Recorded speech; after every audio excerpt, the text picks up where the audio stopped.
What's up guys? So isang video muna tayo ng tukay.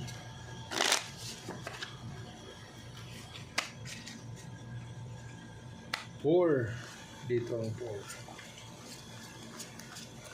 Para lagi tayong may pang-upload mga kaibigan. Para lagi tayong updated. Shoutout tayo sa ating mga viewers. Silent viewers. Maraming salamat sa inyo mga kaibigan. Dito tayo magsisimula. Okay. Iyon, no? Boy, nagsunod-sunod. Ano na? Kasama mo. Iyay. 1, 2, 3, 4, 5. 1, 2, 3, 4. Iyay. Kaibigan, per 7. Pwede ba tayo dyan? Per ace. Oh.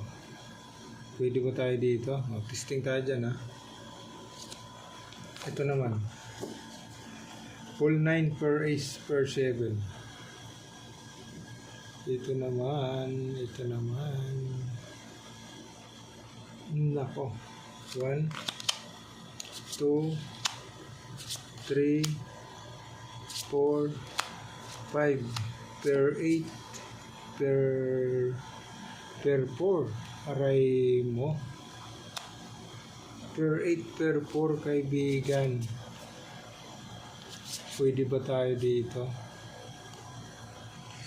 Okay, 6. O, dito tayo, ha. Dito 1. Dito 6.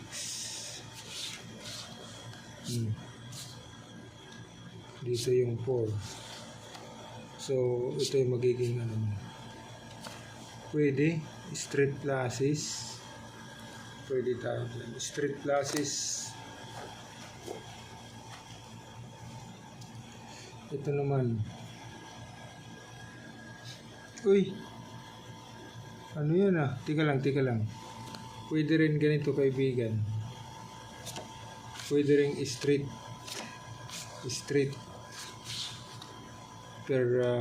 Uy, hindi madadali.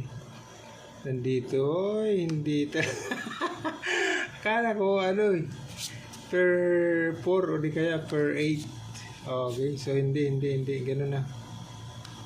Ayan. Dapat may 9. Okay. Yan na. Akala ko hindi okay. Okay pala yung ganun. 1, 2, 3. Okay daw. Pag plinasis mo, hindi pwede kulang-kulang. 1, 2, 3, 4, 5. Street. Ano na? Street per 3. Aray mo. Ay 3U3. Kaibigan. Pwede ba tayo dito sa 3U3? Wala eh.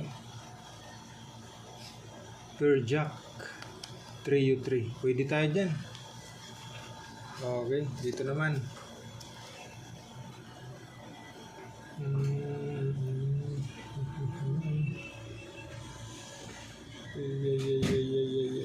Pag trineo mo ang 6, kasama mo 5. Ayun. 1, 2, 3, 4, 5. Pag linasis mo, 2 pairs. Pag trineo mo ito, ganyan na. Testing tayo dyan, ha. All 6 per king per 10. Testing natin kung sino magdadabis. Per ace, per 7, full 9. So ace, ito naman king. So ibig sabihin, panalo ito dito. Okay? Walang mga ulo-ulo. Trio, street. So ito na yung magdadabis kaibigan. Okay? Full 9 per ace per 7. Okay?